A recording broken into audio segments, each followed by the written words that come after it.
Mən psixoloq və təlimçi Nigar Ramazanova və bu gün sizlər üçün çox maraqlı bir mövzudan praktik dolu bir təlim hazırlamışam. İlk öncə təlimimizin məqsədlərinə keçək. Ən birinci məqsədimiz özümüzü tanımaq bacarığını inkişaf eləməkdir və fərqindəliyi artırmaq. Daha sonra daxili tənqidçi ilə tanış olmaq və onunla münasibəti pozitivə doğru dəyişmək. Özgüvənin və özlərinin mənbəyini anlamaq və əlbəttə ki, praktik üsullarla öz gücümüzün dərinliyini hiss eləmək. İlk öncə sual yarana bilər ki, özgüvən nədir? Özgüvən şəxsin öz bacarığına, qərarlarına və potensialına inam hissidir. Bu inam sözünü xüsusilə vurğulamaq istəyirəm. Çünki özünə inanmaq hər bir işin uğrunda ən vacib bir məqamdır.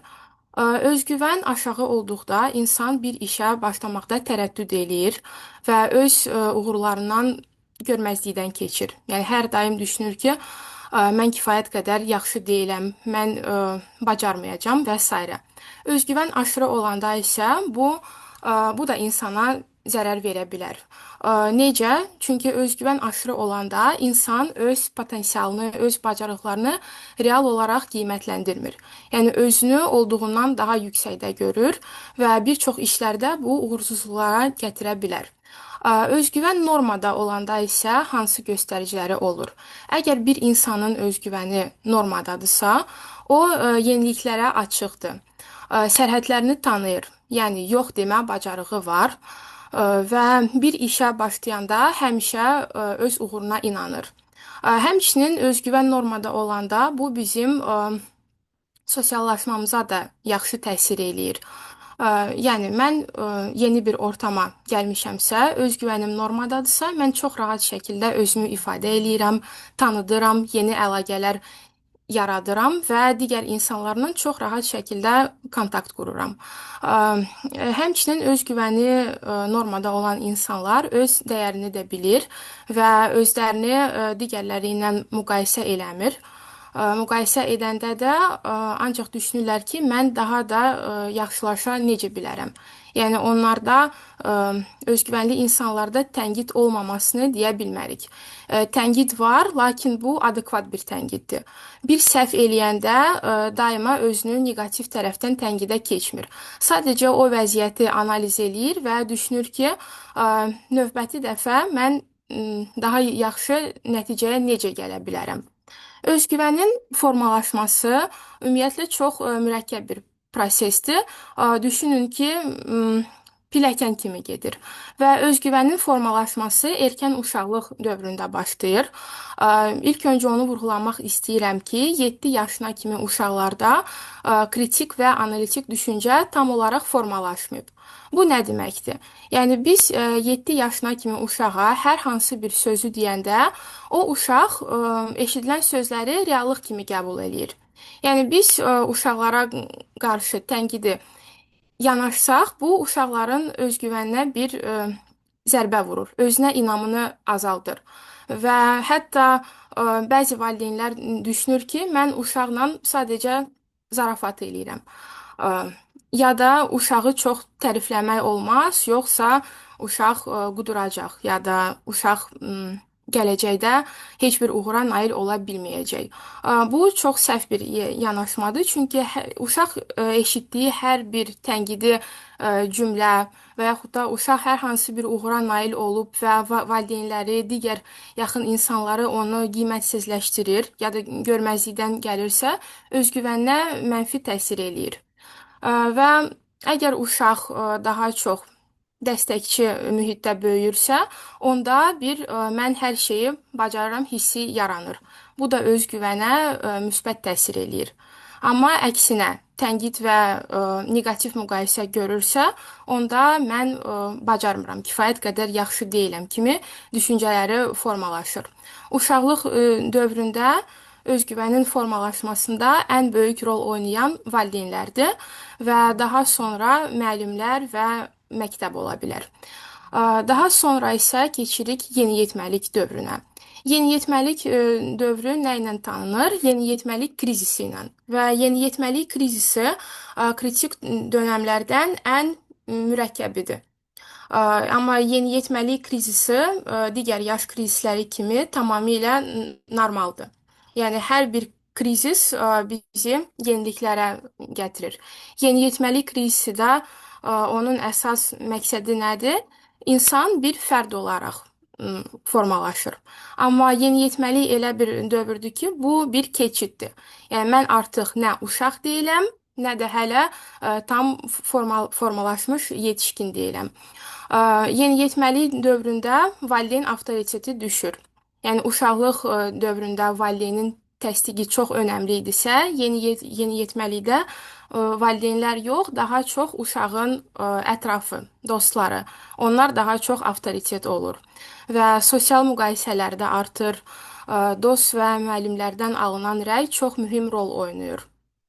Və əgər bir insan yeniyetməlik dövründə öz maraqlarını ifadə eləyə bilirsə, öz sözünü deyə bilirsə, özünü rahat şəkildə təqdim eləyə bilirsə, bu bu o deməkdir ki, uşaqlıq dövründə özgüvənin təməli normal şəkildə qoyulub.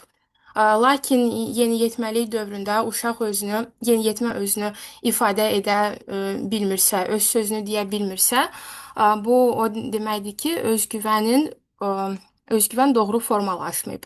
Yetkinlik dövründə isə özgüvən artıq tam olaraq formalaşmış sayılır və əgər insan mən bacarıram inamı ilə böyüyübsə, yetkinlik dövründə də onun özgüvəni ilə heç bir problemi olmayacaq. Lakin insan mən bacarmıram, kifayət qədər yaxşı deyiləm və tənqidlərlə böyüyübsə, bu aşağı özgüvənin göstəricisidir. Və ona baxmayaraq ki, yetkinlik dövründə özgüvən artıq tam formalaşmış sayılır, onu dəyişmək də olur. Aşağı özgüvənin dəyişməsi üçün ən effektiv üsul da terapiya almaqdır. Terapiya almağı eşidəndə bir çox insanlar deyir ki, psixoloqlar boş şeydir. Psixoloqların özlərinə də psixoloq lazımdır. Heç bir psixoloq mənə kömək etməyəcək. Bu əslində həqiqəti əks etdirmir. Bu daha çox müdafiə mexanizmi kimidir. Müdafiə mexanizmlərinin olması normaldır, çünki müdafiə mexanizmlərimiz bizim psixikamızı qoruyur.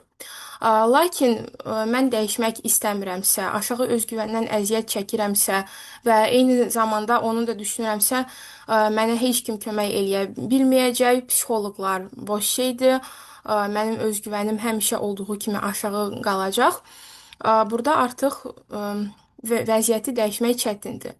Lakin adi bir istək, dəyişimə doğru bir istək yaranırsa, bu çox gözəl bir nəticələrə gətirə bilər. Və əlbəttə ki, özgüvəni bir gündə bərpa etmək olmur. Bu çox mürəkkəb bir prosesdir, çünki özgüvənin formalaşması özü də mürəkkəbdir. Lakin öz üzərində davamlı olaraq işləyərkən həm insan özü özünə dəstək olmalıdır, həm də bacarıqlı bir, özünə uyğun bir psixoterapevtdən belə deyim də, o psixoterapevt dəstəyini alsa, özgüvənini daha yaxşı bərpa edə bilir. Özgüvənin də formalaşmasında bir çox faktorlar oynayır. Lakin gəlin Albert Banduranın modelinə nəzər yetirək. Ona görə özgüvən formalaşmasında 4 əsas faktor oynayır. İlk öncə şəxsi təcrübə. Bunu deyəndə biz nəyi nəzərdə tuturuq? İnsanın uğurları. İnsanın uğurları birbaşa özgüvənə çox müsbət təsir eləyir. Yəni insan hər aldığı uğur və uğura irəli hər atılan bir addımı görməzlikdən keçmirsə, özünü real olaraq dəyərləndirə bilirsə, uğurlu bir nəticə alanda insanın özgüvəni daha da yüksəlir. Digər faktor başqalarını müşahidə. Bu nə deməkdir? Yəni uşaqlıq dövründə hər bir uşaq özünə rol modeli seçir. Rol modeli həm valideyn ola bilər, həm də ətrafdan bir şəxs ola bilər. Müəllim, hər hansı bir dostu ya da tanınmış bir şəxs.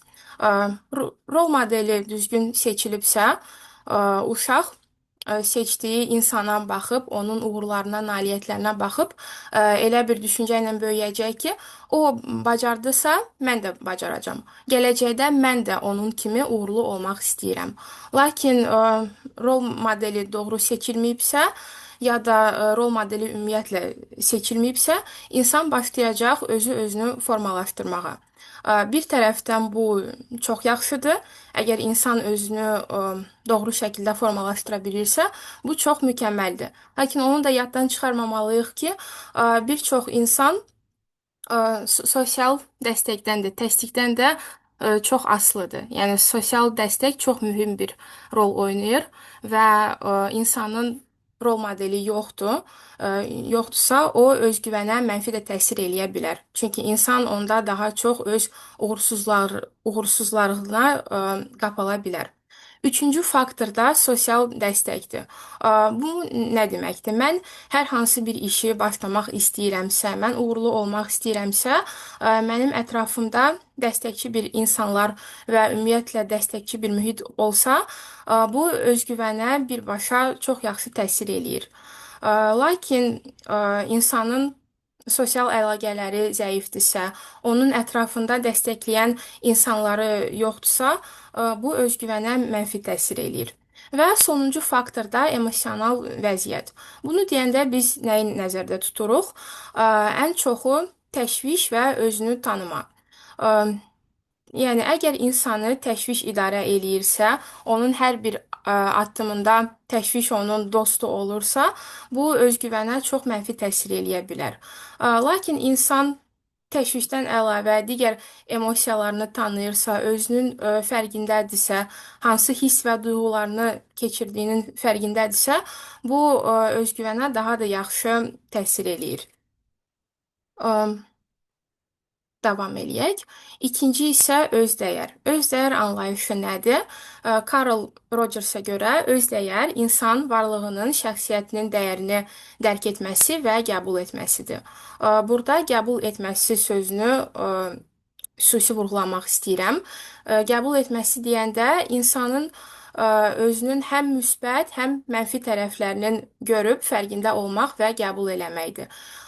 Çünki biz öz ancaq güclü tərəflərimizə fokuslanmışıqsa, zəif tərəflərimizdən utanırıqsa, ya da görməzlikdən keçiriksə, bir uğursuzluq yaşayan kimi, həyatda bir çətinliklə üzləşən kimi, bu bizim dəyərsizlik hissinə gətirə bilər.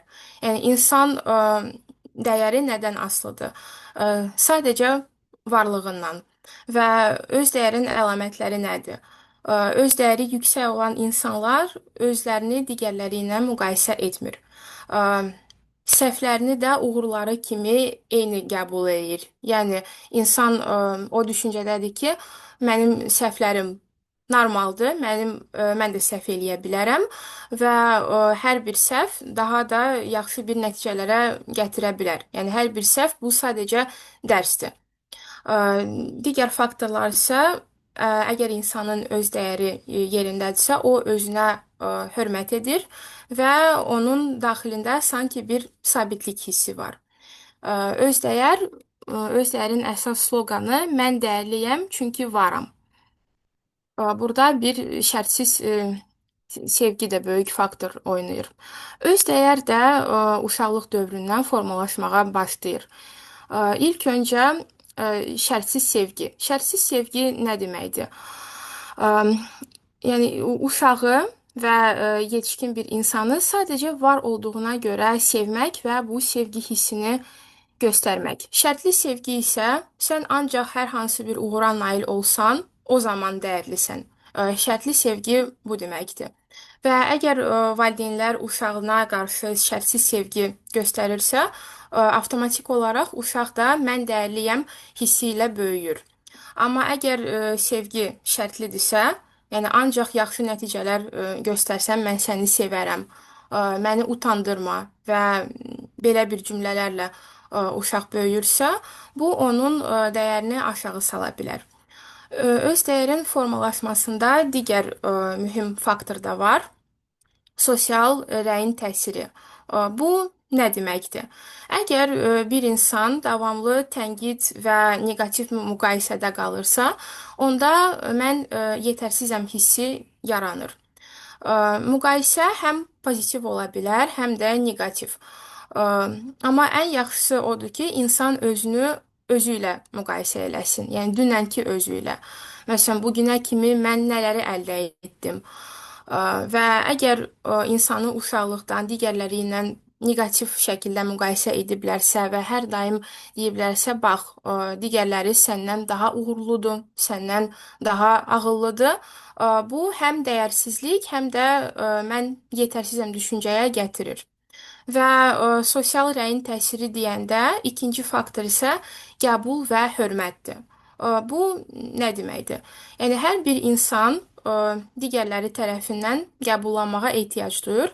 Çünki biz insanlar sosial varlıqlarıq və bizim də hörmət və təsdiq kimi ehtiyaclarımız var. Və əgər bu hər iki faktor varsa, mən kifayət qədər yaxşıyam hissi daha da güclənir. Və öz dəyərin formalaşmasında üçüncü faktor da nədir? Özünü müqayisə, özünü tanımaq. Ə, Və bunda hansı faktorlar rol oynayır? Yəni əgər bir insan özünü tam olaraq tanıyırsa, fərqindədirsə, güclü və zəif tərəflərini bilirsə, bu insan üçün digərlərin fikirləri çox da önəmli deyil. Yəni insan daha çox daxili səsini eşidir, daha çox öz istəklərinə əsasən davranır və öz dəyəri də bunun nəticəsində daha sabit qalır. Öz dəyəri gücləndirən və zəifləndirən faktorlardan danışsaq, öz dəyəri gücləndirən ilk faktor nədir? Özünü mühakimə etmək əvəzinə anlamağa çalışmaq. Yəni özünü mühakimə etməmək, hər hansı bir səhvi eləyəndə daima tənqidə keçməmək. Onun əvəzinə sadəcə bu vəziyyəti anlamağa çalışmaq və səhv eləyəndə belə, hər hansı bir uğursuzluqla qarşılaşanda belə özünü anlamaq və şəfqətlə davranmaqdır. Əgər biz bunu etməyə bacarırıqsa, bizim dəyərimiz də güclənir. Və hər zaman dəyərliyəm çünki varam prinsipini xatırlamaq. Yəni mən uğurlarıma görə yox, xarici görünüşümə görə yox, ağlıma və yaxud da hər potensialıma görə və yaxud da hər hansı bir digər faktorlara görə dəyərli deyiləm. Dəyərliyəm düşüncəsi doğru deyil. Sadəcə var olduğuma görə mən dəyərliyəm. Öz dəyəri gücləndirən faktorlardan daha biri özünə qarşı şəfqətlə davranmaqdır, özünü anlamaqdır, özünə özünə tərif deməkdir, özünə hər hansı bir kiçik uğura belə təşəkkür eləməkdir. Və əlbəttə ki, öz sərhədlərini qorumaq. Bura həm yox demək bacarığı daxildir, həm də öz sərhədini tanıyan insan hər zaman bilir ki, bu həyatdan nəyi istəyir, hansı davranışlar ona uyğundur, hansı sözləri eşitmək istəmir və onu incidəcək bir sözləri eşidirsə, ya da ona pis hiss elətdirən mühitdə olursa, öz sərhədlərini tanıyan insan bu vəziyyətdən çıxa bilir və özünü qoruya bilir. Digər faktorlar isə öz dəyərlərinə uyğun qərarlar vermək, hər zaman kənardan təsdiq gözləməmək, sadəcə onun fərqində olmaq ki, mən nələri əldə etmək istəyirəm, mənim dəyərlərim hansıdır və bunlara görə hər hansı bir qərarları vermək. Və sonuncu faktor da daxili tənqidçi ilə münasibəti dəyişmək. Daxili tənqidçi hər birimizdə var və biz onunla kontaktda deyiliksə, biz onunla dost deyiliksə, daxili tənqidçi bizim əksimizə işləyəcək. Amma biz daxili tənqidçimi tanıyırıq və qəbul ediriksə, bizim özümüzə qarşı münasibətimiz daha da şəfqətli olacaq. Öz dəyərini zəifləndirən faktorlar da hansılardır? Daimi müqayisə. Yəni əgər mən digərləri məndən yaxşıdır, hamı məndən daha uğurludur, daha ağıllıdır, belə bir düşüncələrlə böyüyürəmsə, ya da yaşayıramsa, bu öz dəyərimə zərbələr vurur. Çünki belə düşüncələrin yanında daima dəyərsizlik hissi də var. Digər mənfi təsir edən faktor da şərtli sevgi. Bu şərtli sevgi deyəndə ancaq valideynlər və digər insanlardan gələn sevgi yox, insanın özünə qarşı sevgidir. Məsələn, əgər mən düşünürəm ki, mən ancaq uğur qazansam, o zaman özümə sevgi göstərə bilərəm. Ya da mən ancaq yaxşı nəticələr alanda, mən ancaq hər gün pozitiv keçirəndə sevilməyə layiqəmsə, bu da özünə qarşı bir şərtli sevgidir. Və əlbəttə ki, həm özgüvəni aşağı salır, həm də öz dəyərə çox mənfi şəkildə təsir eləyir. Digər faktor perfeksionizm. Bir çoxumuzun üzləşdiyi bir problemdir. Perfeksionizm nədir? Hər şeyi mükəmməl etmə istəyi. Və perfeksionist insanlar çox vaxtı nəyə görə perfeksionist olurlar? Kənardan baxıb düşünə bilərik ki, bu insanın sadəcə özünə qarşı çox yüksək bir standartları var. Bu insan səhman səliqə sevir, ona görə perfeksionistdir. Amma əslində perfeksionizmin kökündə təşviş və qorxular dayanır. Və çox vaxtı da bu uşaqlıqdan gələn bir faktordur. Yəni əgər uşaq hər daim tənqidlə qarşılaşıbsa, etdiyi hərəkətlərə görə onu danlanıbsa, onda uşaqda perfeksionizm hissi yaranacaq və o perfeksionizmlə də böyüyəcək. Yəni mən ancaq mükəmməl olmalıyam. Mükəmməl olmasam dəyərsizəm inancıdır. Və bu inanc çox dərindən gələn bir inancdır. Onu da düzəltmək üçün ən yaxşı üsul ilk öncə özünü tanımaq, özü ilə tam olaraq kontakta keçmək və peşəkar bir dəstək almaqdır. Digər mənfi təsir edən faktorlarda başqalarının təsdiqindən asılılıq. Biz sosial varlıq olduğumuza baxmayaraq, yetkinlik dövrdə verdiyimiz qərarlar ən əsası özümüzdən asılı olmalıdır. Yəni mən yetkinlik dövrünə çatmışamsa və hər daim ətrafdan təsdiq axtarıramsa, məsələn, ola bilər ki, valideynimdən, rəhbərimdən, hər hansı bir müəllimdən mən bir işi başlamaq üçün təsdiq axtarıramsa, bu o deməkdir ki, həm özgüvənim, həm öz dəyərim axsayır. Və kiminsə təsdiqindən asılılıq insanın özünə də çox neqativ təsir eləyir. Çünki insan digərlərindən asılı olanda o heç bir addımı tam olaraq rahat şəkildə ata bilmir. Hər daim düşünür ki, ilk öncə mən bu təsdiqi alım, sonra yeni bir layihəyə başlayım və nəticədə qeyri-sağlam bir asılılıq yaranır. Və öz dəyəri zəifləndirən sonuncu faktor da səhvlərə qarşı sərt münasibət. Bu nə deməkdir? Yəni mən bir fərd olaraq səhv eləmişəmsə, mən özümü daima tənqidə keçirəm. Mən özümü səhvlərimə görə bağışlamıram. Özümə şəfqətlə davrana bilmirəm. Mən düşünürəm ki, mənim səhvəm, yəni mən səhv eləyə bilmərəm. Bu həm perfeksionizmlə də qaynaqlanır, həm aşağı özgüvənlə də bağlıdır və həm də yüksək standartlarla. Ə, Bəzən elə olur ki, o səhvsizlik kənardan müşahidə eləyəndə insanlara müsbət bir şey kimi gəlir. Yəni insanlar düşünür ki, qarşımdakı heç vaxt səhv eləmir. O çox disiplinlidir, çox biliklidir. O insan o qədər mükəmməldir ki, mən onun səhv etdiyini belə təsəvvür eləyə bilmərəm. Və çox vaxtı belə gözləntilər də insanın səhvlərə qarşı sərt münasibətini formalaşdıra bilər. Yəni əgər bir insan düşünürsə, mən ancaq səhv eləməsəm, cəmiyyət məni qəbul eləyəcək, məni sevəcək, bu da öz dəyər hissinə çox güclü bir zərbə yetirir.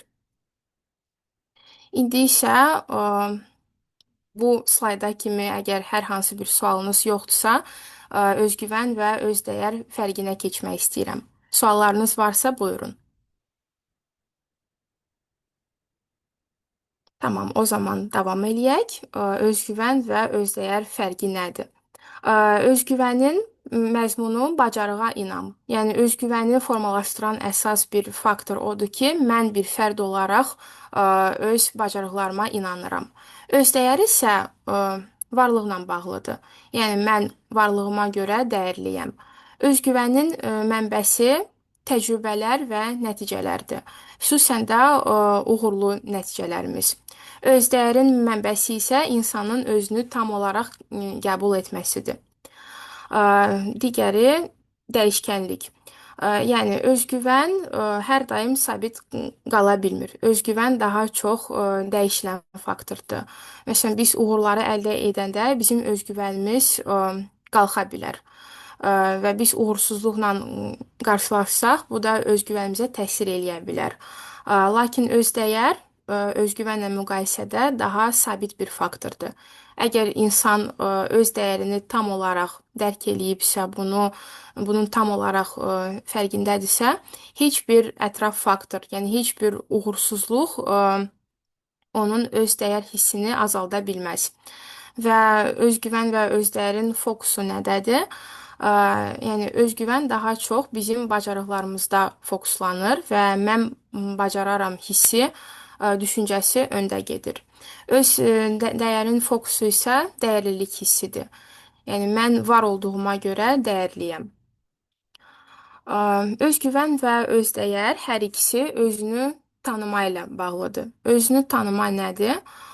Psixoloq Daniel Golemana əsasən özünü tanımaq, yəni öz duyğularını, düşüncələrini və davranışlarını müşahidə etmək bacarığıdır. Bu nə deməkdir? Mən bir fərd olaraq özümü tam olaraq tanıyıram. Həm güclü, həm zəif tərəflərimi tanıyıram və fərqindəyəm. Yəni mən özümə qarşı fərqində yanaşıram. Mən öz potensialımı bilirəm, nəyə nail ola biləcəyimi də bilirəm və fərqindəyəm. Və hal-hazırda biz özümüzə mən kiməm və özümü neçə faiz tanıyıram sualı versək, ilk öncə gələn cavab bu şuursuz bir informasiyadır. Və şuursuz informasiya ən doğru olan informasiya növüdür. Yəni mən özümü neçə faiz tanıyıram sualını özünə verib və dərhal hər hansı bir cavab gəlsə, çox vaxtı elə doğru cavab bu olacaq. Yəni tutaq ki, mən də özümə sual verə bilərəm ki, mən özümü neçə faiz tanıyıram və ağlıma gələn rəqəm 60%-dir. Bu da həqiqəti əks etdirir. Çünki 60%, məsələn, mən öz üzərimdə işləyirəmsə, mən özümü belə deyim də 50%-dən aşağı tanımaq kimi şans yoxdur. Yəni əgər mən özümün öz üzərimdə işləyirəmsə və özümə fərqindəliyimi artırıramsa, mənim özümü tanıma faizim də artır. Lakin mən bu mövzuları heç vaxt düşünməmişəmsə, özümü tanımam çox aşağı olacaq. Və əgər siz özünüzə bu sualı verdiniz və fərqində oldunuz ki, mən özümü tam olaraq tanımıram. Mən özümü tutaq ki, 20 ya 30% tanıyıram. Burada qorxulu bir şey yoxdur. Çünki öz üzərimizdə işləyərək biz öz tanımanı, yəni öz fərqindəliyi artıra bilərik. Və özünü tanımağın əhəmiyyəti nədir? İlk öncə bu bizim emosional sabitliyimizi artırır. Yəni əgər mən özümü tanıyıramsa, mən bilirəm ki, hansı vəziyyətlərdə tutaq ki, mən təşvişli ola bilərəm. Hansı vəziyyət mənim özümü necə hiss etdiyimə təsir eləyə bilər. Və nəticədə mən daha emosional olaraq sabit qalıram. Lakin mən özümü tanımıramsa, mən tam olaraq bilmərəm ki, hər hansı bir hadisə mənə necə təsir eləyəcək. Digər əhəmiyyətli faktor da odur ki, mən özünü tanımaq qərarlarına qarşı məsuliyyət hissi yaradır. Yəni əgər insan özünü tanıyırsa, o bir qərar verəndə özünə əsaslanır. Və özünü tanımaq şəxsi inkişafın başlanğıcıdır. Yəni insan nə dərəcədə özünü yaxşı tanıyırsa, o potensialını da o dərəcədə daha da yaxşı tanıyır və nəticədə şəxsi inkişafda çox gözəl bir nəticələr ala bilər. İndi isə ə, praktiki hissə ilə bağlı heç bir sualınız yoxdursa, biz təlimimizin to есть nəzəri hissəyə üzr istəyirəm. Nəzəri hissəyə heç bir sualınız yoxdursa, gəlin birlikdə praktiki hissəyə keçək.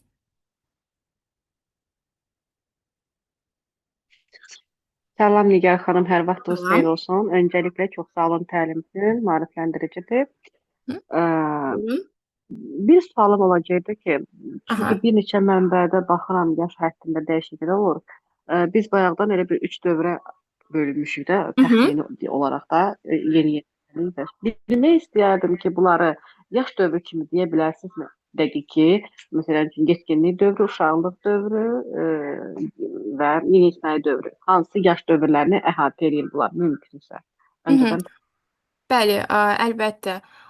Baxın, erkən uşaqlıq dövrü bu bir yaşa kimidir. Uşaqlıq dövrü başlayır, yəni 7 yaşa kimi. Yox, üzr istəyirəm. 10 yaşa kimi uşaqlıq dövrünü əhatə eləyir. Yeniyetməlik dövrü 10 yaşdan başlayaraq 17-18 yaşa kimi əhatə eləyir. Lakin indi uşaqlar daha tez inkişaf etdiyinə görə yeniyetməlik dövrü 8-9 yaşlarında belə başlaya bilər. Yəni buna həm sosial faktorlar oynayır, həm də hormonal dəyişikliklər də oynayır, amma belə ümumilikdə götürsək, yeniyetməlik 10-11 yaşından başlayaraq 17-18 yaşa kimi davam eləyir və daha sonra, yəni 18 yaş və daha yuxarı bu yetkinlik dövrü əhatə eləyir. Yeniyetməlik krizisi də adətən 12-13 yaşında bu krizisin pik dövrü olur.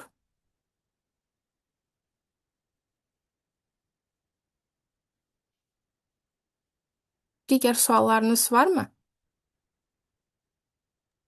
bir də Nigar xanım Hı hı. deyirlər ki, indi hamı deyirlər düşüb, ərgəndir, yəni yeniyetmədir. Aha. Adətən belə sözün pis çıxmasın, bu biraz bizə Türk seriallarının təsirindən irəli gəlir. Hı hı. Uşaq belədir, elədir. Amma baxırsan ki, mən də bir anayam da. Hı hı. Baxıram ki, əslində bu görüntülər mənim uşağımın 10 yaşı olmağına baxmayaraq, rusların bir dənə sözü var, yası daha böyükdür də. Hı hı. Mənim uşağımda da var. Mən ona ərgənlidir deyə yapışdıra bilmərəm də. Düşünürəm ki, hardansa yanaşıb buna şey eləmək, müdaxilə eləmək lazımdır, başa salmaq lazımdır ki, yəni bu dövrdə sən mənəm deyə bilməzsən də. Biraz Hı daha özgüvənini əzəmək şərtlə təbii ki, hı. düşünürəm. Bu əslində özünü həqiqətən də o uşaqların bir sözü var ya, evdən çıxıb getsən, mənə heç kim lazımdır. Hı Həqiqətən hı. düşünürəm ki, bu ərgənlik deyilən söz bu yaş Aha. dövrünə əhatə edir. Əsl həqiqətən bilmək istəyirəm, bu dövr özünü hansı müddətdə göstərir ki, valideyn uşağın üstünə getməməlidir? Hı hı. Yeniyetməlik dövrü, yəni öncə dediyim kimi bu 11 yaşdan başlayır adətən və 17-18 yaşa kimi davam eləyir. Lakin yeniyetməliyin belə pik dövrü adətən 13-14 yaşı əhatə eləyir. Və bu uşaq, yəni mənəm deməsi də yeniyetməlik dövründə normaldır. Yəni yeniyetməlik dövrü çox mürəkkəb bir dövrdür. Orada tək belə deyim də fiziki dəyişikliklər baş vermir. Həm də beynin hormonal səviyyəsində çox güclü bir dəyişikliklər baş verir və uşaq tam olaraq yəni sözün düzü yeniyetmə tam olaraq özünü anlamır. Yəni o özünü də tam olaraq anlaya bilmir ki, nə baş verir. Bəzi reaksiyalara da onun özünü qorxuya da sala bilər, amma əlbəttə ki, bu qorxunu göstərməməyə çalışacaq. Və siz çox düzgün vurğulamısınız ki, yəni yeniyetməlik dövründə heç bir müdaxilə etməmək düzgün deyil. Yəni mən uşağı tam olaraq sərbəst buraxıram ki, get nə istəyirsən elə. Bu da düzgün yanaşma deyil. Sadəcə yeniyetməlik dövrdə uşaqla daha mülayim danışmaq lazımdır. Yəni siz ona nəyisə öyrətmək istəyirsinizsə, nəyisə demək istəyirsə, bu çox yaxşıdır. Amma onu elə bir şəkildə eləməlisiniz ki, bu uşaq üçün bir məktəb dərsi kimi olmasın. Çünki yeniyetməlik dövründə uşaqlar düşünür ki, mən dediyim, mən düşündüyüm həqiqətdir. Yəni onda yeniyetməlikdə valideyn avtoriteti də biraz düşür. Bu da təbii və normaldır. Bundan qorxmaq lazım deyil. Yəni bu demək deyil ki, uşaq yeniyetmə artıq valideynini sevmir. Yox, sadəcə onun üçün daha önəmli nələr olur? Onun dostlarının fikirləri və öz düşüncələri. Çünki yeniyetməlikdə insan özünü bir fərd olaraq yetişdirməyə çalışır. Yəni yeniyetmənin beynində o qədər suallar var ki, mən kiməm, nə olmaq istəyirəm, mənim xasiyyətim necədir, davranışım necədir və dəyişimlər baş verdiyinə görə yeniyetmə tam olaraq anlaya bilmir. Yəni o fərqi görür. Uşaq dövründə olduğu fərqi ilə indiki dövrdə olduğu fərqini görür və tam olaraq yəni anlaya bilmir ki, nə baş verir. Ona görə də çox vaxtı yeniyetməlikdə elə olur ki, yaxşı oxuyan uşaqlar belə pis oxumağa başlayır. Yəni onların dərsə qarşı laqeydliyi də olur.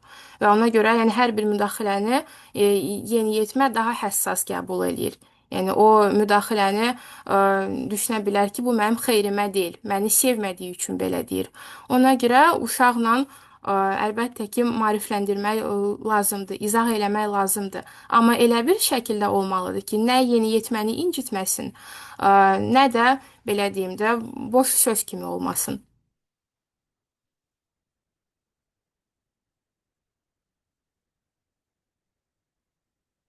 Başqa bir sualınız var?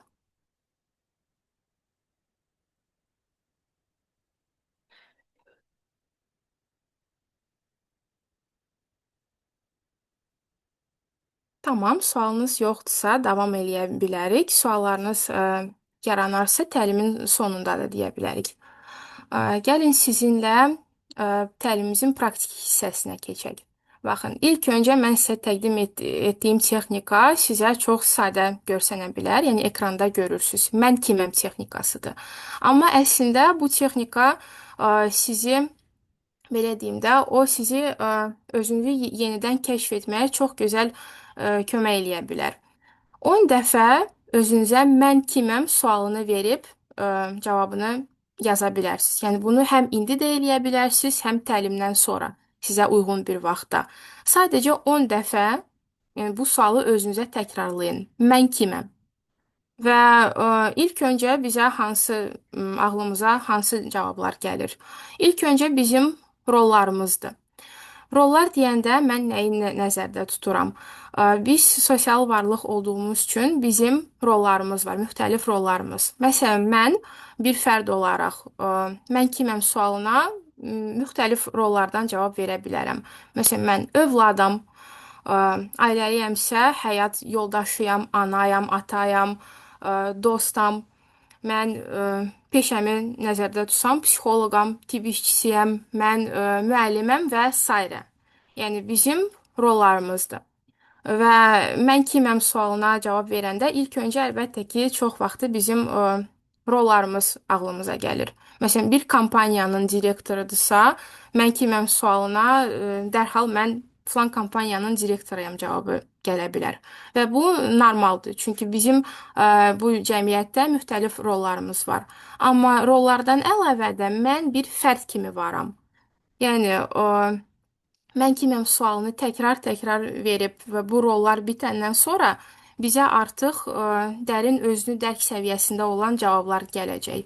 Yəni mən özümü daha yaxşı tanıya biləcəm.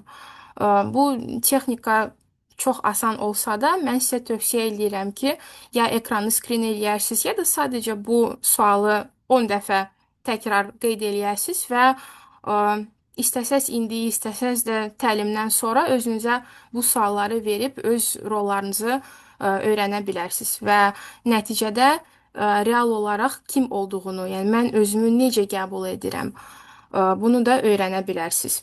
Çox effektiv texnikadır və onu tövsiyə eləyərdim ki, hər hansı bir texnikanı eləyəndə mütləq əlinizin altında bir vərəq və qələm olsun. Çünki mən bir texnikanı beynimdə düşünürəmsə, onun nəticəsi o qədər də effektiv olmaya bilər. Amma mən artıq düşündüklərimi vərəq üzərində yazıramsa, bu artıq mənim düşüncələrimin proyeksiyasıdır. Yəni mən onları kağıza proyeksiya eləyirəm və nəticədə çox gözəl bir fərqindəliklər yaşaya bilirəm. Bu bizim birinci çox qısa, amma çox effektiv və təsirli bir texnikadır. Hətta bu texnikaya dəyişikliklər də əlavə eləmək olar. Yəni mən kiməm sualı 10 dəfədən də artıq özünüzə verə bilərsiniz. Amma 10 dəfədən az olmamalıdır.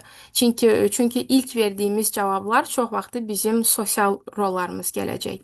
Yəni həqiqi özünüzlə tanış olmaq istəyirsinizsə, bu qısa texnikadan mütləq istifadə edin. Suallarınız yoxdursa, keçə bilərik ikinci texnikamıza.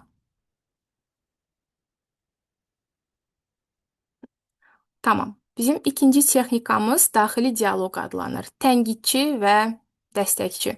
Bu nə deməkdir? Yəni bizim beynimiz dinc durmur, susmur.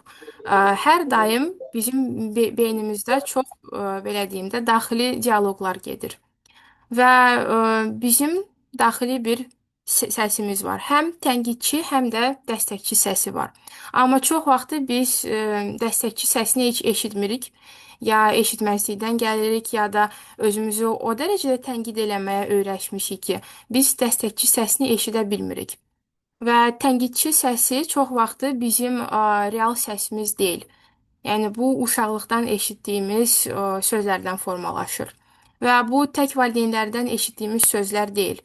Ətrafımızdan, müəllimlərimizdən, digər qohumlarımızdan da eşitdiyimiz tənqidi sözlər bizim gələcəyimizə çox böyük təsir eləyə bilər və bizim tənqidçimizi daha da böyüdə bilər. Çünki ilk öncə dediyim kimi 7 yaşa kimi uşağın beyni o belə deyim də təmiz ağ vərəqdir. Yəni uşağın psixikası tam olaraq 7 yaşa kimi analitik düşünə bilinmir. Yəni siz uşağa nə deyirsinizsə, o da eyni inancla böyüyür. Məsələn, tez-tez uşaqlıqda səhv etdin, çox pisdir, bacarıqsızsan, dəyərsizsən və yaxud da mən sənə görə utandım. Bu sözləri uşaq eşidirsə, o böyüyəndə çox güclü bir tənqidçi səsi ilə böyüyəcək. Və daxili tənqidçi termini hardan gəldi? Bu koqnitiv davranış terapiyasının müəllifi psixoloq Aaron Beck bu termini ortalığa gətirdi və daxili tənqidçi adlandırdı. Əgər bizim daxili tənqidçimiz çox sərtdirsə, bizim özgüvənimiz zəifləyir və öz dəyərimiz də eynən zədələnir. Amma tənqidçi səsini, onu da deyim ki, onu tam olaraq susturmaq lazım deyil. Çünki bizə adekvat şəkildə buna deyirlər konstruktiv tənqid. Yəni bu bizə çox lazımdır. Əgər biz özümüzü adekvat şəkildə tənqid eləməsək, biz özümüzə qarşı kritik və konstruktiv yanaşmasaq, yəni hər daim ancaq özümüzü tərifləsək, bu da yaxşı bir nəticəyə gətirmir. Ona görə müəyyən miqdarda daxili tənqidçi səsi lazımdır. Amma bu tənqidçi belə deyim də, o kritik olmalıdır. Kritik deyəndə mən nəyi nəzərdə tuturam? Kritik düşüncəni, yəni analiz edib, sonra da tənqidi çox konstruktiv şəkildə olmalıdır.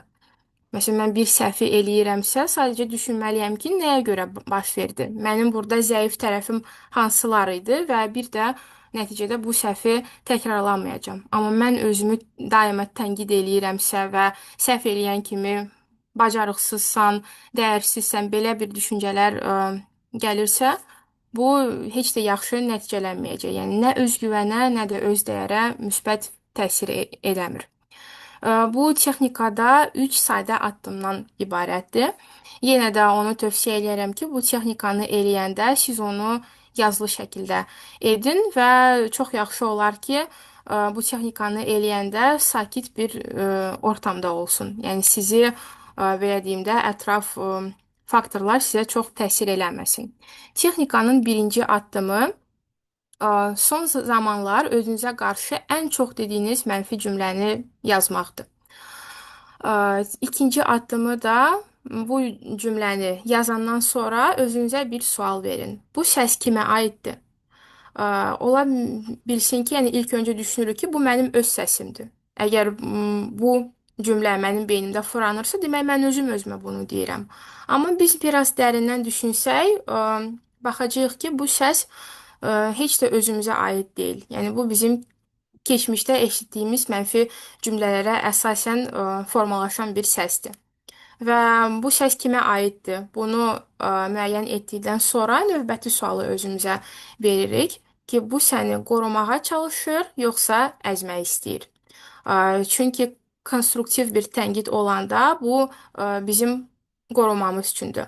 Amma destruktiv bir tənqiddirsə, bacarıqsızsan kimi sözlərdirsə, bu bizi dəstəkləmir, əksinə əzməyə çalışır. Və üçüncü addım da nədən ibarətdir? Tənqidçini, tənqidçinin yanına bir dəstəkçi gətirməkdir.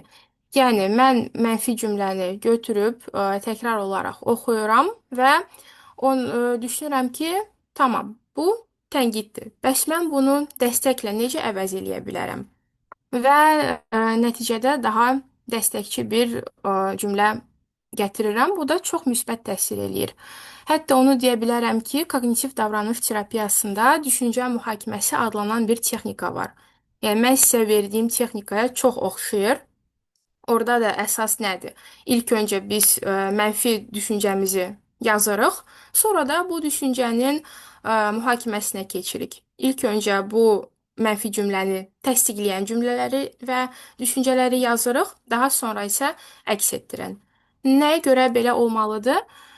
Çünki mən mənfi cümləni yazıb və sonra dərhal onun əksini ə, gətirirəmsə, bu artıq düşüncə mühakiməsi olmadı. Yəni mən avtomatik olaraq mənfidən müsbətə keçdim. Amma biz düşüncə mühakiməsi texnikasını eləsək, mən əvvəlcə öz mənfi inancıma əsas gətirməliyəm. Yəni mən mənfi düşünürəmsə, tamam. Mənim düşüncələrim nəyə əsaslanır? Məsələn, mən deyirəmsə, sən kifayət qədər yaxşı deyilsən. Bunu nəyə əsaslanaraq deyirəm? Və daha sonra bu düşüncələrin tam əksini gətirmək. Bu da, yəni hər ikisi, həm düşüncə mühakiməsi, həm daxili dialoq texnikaları çox effektivdir. Təlimdən sonra, əgər istəsəniz, mən qrupa bu texnikaları göndərə bilərəm. Bu texnika ilə bağlı heç bir sualınız yoxdursa, növbəti texnikamıza da keçə bilərik.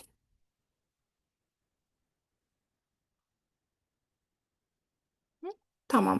Onu da vurğulayım ki, bu daxili dialoq texnikası o bizdə həm emosional çeviklik yaradır, həm də özümüzü qəbul etməyə kömək eləyir. Daha sonra çox sevdiyim bir texnikadır. Bu gestalt terapiyasından gəlir və nəyə əsaslanır? Bu texnikanın adı keçmiş, indiki və gələcək mən. Yəni bizim beynimizdə gündə minlərlə düşüncələr keçir. Amma biz çox vaxtı öz belə deyim də, daha çox biz gələcəyə fokusluyuq. Amma nələrdən keçdiyimizi unuduruq. Bu texnika isə bizə nəyə kömək eləyəcək? Yəni təsəvvür edin ki, mən həyatımın bir hekayəsini yazıram və əgər mən bu texnikadan əvvəl daha çox indiki məni və gələcək məni düşünürdümsə, mən keçmiş məni görəndən sonra özümə qarşı münasibət çox daha deyim də belə deyim, pozitivə doğru dəyişiləcək. Çünki çox vaxtı biz keçmişdəki uğurlarımızı görməzlikdən keçirik. Yəni düşünürük ki, o heç uğur da deyildi, təsadüfən alındı. Bəlkə mənə orada kimsə kömək elədi. Yəni belə düşüncələr var deyə bu bizim gələcəklə də bağlı təşvişi düşüncələrin səbəbi ola bilər. Amma biz biraz özümüzə diqqət yetirsək və keçmiş məni xatırlatsaq, bu indiki və gələcək mənə çox müsbət təsir eləyə bilər. Çox sevdiyim psixoloq Viktor Frankl da demişdi. İnsanın keçmişə münasibəti onun gələcəyinə yön verir. Bu texnika əsasən əvvəlcə dediyim kimi gestalt terapiyasına aiddir. Lakin CBT-də və pozitiv psixologiyadan da baxsaq, bu texnika yəni growth mindset adlanır. Yəni inkişaf düşüncə tərzi. Bu texnika nədən ibarətdir? 3 sadə sualdan. Yenə də Yəni təkrar-təkrar deyirəm ki, bütün texnikaları yazılı şəkildə eləmək daha yaxşıdır və daha effektivdir. Bu texnikanı isə ümumiyyətlə biz belə deyim də beynimizdə eləyə bilmərik. Bunu mütləq şəkildə yazılı eləməliyik. Baxın, ilk öncə biz A4 vərəqi götürürük və keçmiş mənə birinci sualı veririk. Nələri öyrəndim?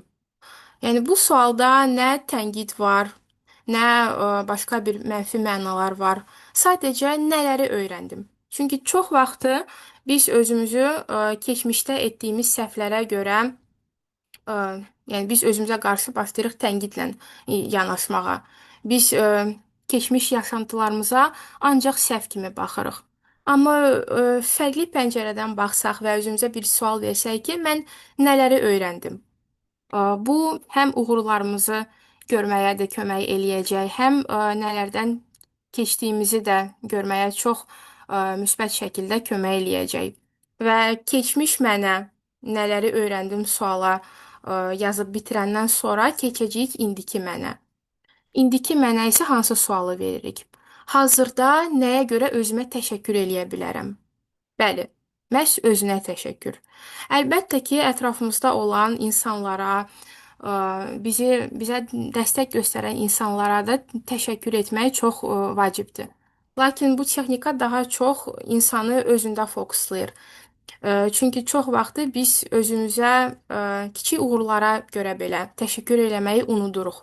Amma indiki mənə bir sual versəniz ki, hazırda nəyə görə özümə təşəkkür eləyə bilirəm? Siz daha çox özünüzə qarşı tənqidi yanaşmağa öyrəşmisinizsə, ilk öncə heç təşəkkür səbəbləri ağlınıza gəlməyə də bilər. Amma bu texnikanın üstünlüyü nədir? Biz ilk öncə keçmiş mənlə danışdıq, ə, orada olan yaşantıları xatırlatdıq. İndi isə keçirik indiki mənə və təşəkkür üçün səbəblər tapırıq. Ola bilər ki, bu sizi biraz düşündürəcək. Yəni ilk öncə yəni dediyim kimi heç bir təşəkkür səbəbi ağlınıza gəlməyəcək. Amma dayanmayın. Yəni çalışın təşəkkür səbəbini tapın və bir səbəbdən sonra da baxacaqsınız ki, davamında nə qədər özünə təşəkkür üçün səbəblər gəlib. İndiki mənə qarşı da həm bir neçə cümlə ola bilər, həm də ola bilsin ki, bir neçə cümlə çox uzun düşüncələrə yol açar. İndiki mənə də biz bu suala cavab verib ürək sözlərimizi bitirdikdən sonra keçəcəyik gələcək mənə. Gələcək mənə isə yeganə bir sualı veririk. Nəyə doğru gedirəm? Bu sual da çox sadə görünə bilər, amma çox effektiv bir sualdır. Çünki bu bizim məqsəd yönlüyümüzü artırır, fərqindəliyimizi artırır və biz düşünə bilərik ki, həqiqətən mən nəyi istəyirəm, nələri əldə etmək istəyirəm. Əgər mən gələcəyin təşvişini çəkirəmsə, oturub düşünə bilərik ki, nəyə görə, yəni mən nəyin təşvişini çəkirəm, nəyi əldə etmək istəyirəm ki, mən hal-hazırda təşviş hissini keçirirəm. Və bu texnikanı bitirəndən sonra özünüzdə mütləq ki, dəyişikliklər görəcəksiniz. Çünki həm keçmişdə yaşadığınız nailiyyətlər də gözünüzün qabağında gələcək, həm indiki mənə təşəkkür etmiş olacaqsınız və həm də gələcəyə doğru çox gözəl bir addımlar atmış olacaqsınız. Bu texnika ilə bağlı hər hansı bir sualınız yoxdursa, keçə bilərik bizim növbəti texnikamıza. Bu da onu vurğulaya bilərəm ki, bu texnikaya biraz oxşayır, amma fərqlidir.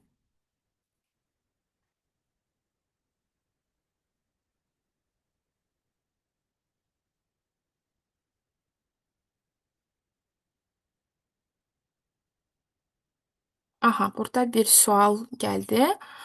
Aha, ilk sualınız. Sizcə sizi dəyərli edən üç xüsusiyyət hansıdır? Aha. Tamam, bu çox gözəl bir sualdır. Məni dəyərli edən ilk xüsusiyyət mənim varlığımdır. Digəri mən özümü, yəni özümdən danışsam, nəyə görə özümü dəyərləndirirəm? Varlığım, sadəcə varlığım. Dəstəkçil olmağım, dəstəkçil və diqqətçil bir insan olmağım və üçüncü xüsusiyyət də mənim intellektimdir. Bir də belə deyim də, mən bölüşməyi, paylaşmağı, öyrətməyi çox sevirəm. Yəni buna görə də mən düşünürəm ki, ə, yəni mənim bu dünyaya gəlmə missiyalarımdan biri də insanları fərqindəliklərə gətirmək və öz biliklərimi bölüşmək. Bu da məni çox dəyərli hiss elətdirir. Növbəti sual isə bu texnikaları neçə müddət etmək lazımdır? Belə deyim də, ən azından bir dəfə eləyirsiniz. Sonra isə bu texnikanı ürəyiniz istədiyiniz qədər eləyə bilərsiniz. Məktublar ümumiyyətlə psixologiyada bu məktub texnikaları çoxdur və məktub texnikaları çox effektivdir. Amma çalışın ki, onu hər gün eləməyin də, çünki hər gün ya da məsələn həftədə 2-3 dəfə eləsəz, onun belə deyim də, bu texnikaların əhəmiyyəti itə bilər. Və bu texnikanı ən azından məsələn 3 aydan bir təkrarlaya bilərsiniz. O keçmiş mən, indiki mən, gələcək mən. Bu həm proqressə də baxmağa daha da kömək eləyəcək. Yəni mən bu 3 ay ərzində nələri əldə etdim, düşüncələrim necə dəyişdi. Və ola bilər ki, sadəcə məsələn mən bu texnikanı bu gün eləyirəm və özümə bir sual verirəm ki, özümə sual vermirəm, üzr istəyirəm, mən bir məqsəd qoyuram ki, ə, məsələn 10 aydan sonra mən bu məktubu açıb oxuyacağam və nəticələri müqayisə eləyəcəm. Yəni sizin ürəyinizə daha çox yatan hansı üsuldursa, bu üsulla texnikaları etməyi tövsiyə edirəm. Amma ən azından verdiyim texnikaları bir dəfə eləməyə çox yaxşıdır.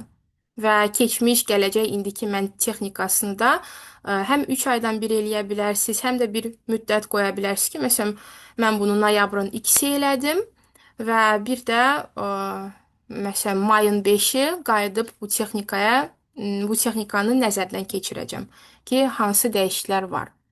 Aha, chat bölməsində bir sual da var.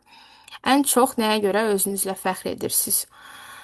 Səbəblər çoxdur, amma ən çox özümlə ona görə fəxr eləyirəm ki, mənim ilk təhsilim tibb sahəsindədir. Yəni mən tibb kollecin məzunuyam və tibb kolleci bitirəndən sonra üstündən 2 il keçdi. Mən işləməyə başladım tibb sahəsində, amma gördüm ki, bu tam olaraq istədiyim deyil. Yəni mən daha çoxunu da eləyə bilərəm və mən özüm işləyə-işləyə repetitorsuz universitetə qəbul oldum. Ödənişsiz. Yəni çoxu deyir ki, bu real bir şey deyil. Səndə onsuz da alınmayacaq. Yəni sən özünə bax və indiki məzunlara bax. Məzunlar repetitorlara gedir, onlar məktəbi təzə bitirib, sən məktəbi bitirmisən hansı ildə? Yəni mən məktəbi bitirəndə kurikulum yox idi. Yəni mən belə deyim də tənqidi cümlələri çox eşitmişəm ki, səndə onsuz da alınmayacaq. Həm də işlə bir yerdə eləyirsən, nə nəticə alacaqsan ki? Amma özümə inamım o qədər çox idi. Mən bunu bacardım və həqiqətən də özümlə fəxr eləyirəm. Həm istədiyim fakültəyə qəbul oldum, istədiyim ixtisasa yiyələndim və psixologiyaya yönələndən sonra da öz üzərimdə çox işləməyə başladım. Və həm də yəni özümə inamım o qədərdir ki, mən hər zaman bu qəbul dövrünü yadıma salanda başa düşürəm ki, çox çətin bir dövr idi. Yəni heç də asan olmamışdı, amma mən bunu bacardım. Və bunu da demək istəyirəm ki, mən insanlara da inanıram. Yəni həqiqətən mən inanıram ki, əgər insan dəyişmək istəyirsə, öz üzərində işləmək istəyirsə, sadəcə bu dəyişim istəyi varsa, insan gələcəkdə çox gözəl bir nəticələr əldə eləyəcək. Və zaten psixoloq olmaq da məqsədlərimdən biri odur ki, insanlara kömək eləmək. Yəni öz yolunu tapmağa, fərqindəliyi artırmağa. Ona görə də həm keçmişimə görə də özümə təşəkkür eləyirəm, amma bu da bir gündə olmadı. Çünki əvvəllər mən tibb kollecini oxuduğum üçün özümə daha çox tənqidi yanaşırdım. Yəni mən düşünürdüm ki, daha çoxunu əldə eləyə bilərəm. Belə, ə, təşəkkür eləyirəm. Mhm. Və indi isə keçək. Aa, Ə, ya Nigar xanım, asıl Bəli, xidmətə kimisi gəlir cavab. asan xidmətdə mən bunu dəqiq bilmirəm. Çünki asan xidmətə könüllülükdən keçməmişəm, amma asan xidmətə könüllü olan tanışlarım var. Yəni istəsəniz təlimdən sonra əlaqə nömrəmi Ruhiyyə xanımdan alın. Mən bunu öyrənib sizə də cavab verə bilərəm. Olar, tamam. Çox Hı sağ hı. olun. Sağ olun. İndi isə keçək bizim sonuncu texnikamıza, gələcək mənə məktub. Məktub texnikalarını çox sevirəm həqiqətən də və bu texnika pozitiv psixologiyadan gəlir və imaginativ terapiya. İmaginativ terapiya nə deməkdir? Imagination, yəni təsəvvürüm. Bu bizim kreativliyimizlə bağlı, birbaşa bağlı olan bir texnikadır. NLP-də də bu texnika istifadə olunur və bu future pacing adlanır. Bu texnikanın mənası nədir? Baxın, biz gələcəyimizi zəif ehtimal kimi, yəni ola bilər kimi yox, reallıq kimi təsəvvür etdikdə beynimiz həmin istiqamətə uyğun davranış proqramı yaradır. Yəni nəyi düşünürsənsə, onu yaşayırsan. Əminəm ki, bir çoxunuz bu cümləni eşitmisiniz. Və bura bir sitat əlavə elədim. Gələcəyi yazmaq inkişafa inanmaq formasıdır. Və həqiqətən də onu deyə bilərəm ki, bu məktub texnikası məhz gələcəyi yazmaqdır. Texnika çox asandır. Yəni həqiqətən də burada bu texnikanın bir çətinliyi yoxdur. Bu texnikanı eləmək üçün nə etmək lazımdır? İlk öncə özünüzə rahat, sakit bir mühit yaratmaq. Hətta istəsəniz fonda sizə xoş təsir edən bir musiqilər qoşa bilərsiniz. Amma çalışın ki, bu musiqi sizin diqqətinizi almasın. Yəni daha çox belə deyim də relaksasiya növlü musiqilər, klassik musiqi də ola bilər, çünki klassik musiqi beynimizə çox müsbət təsir eləyir.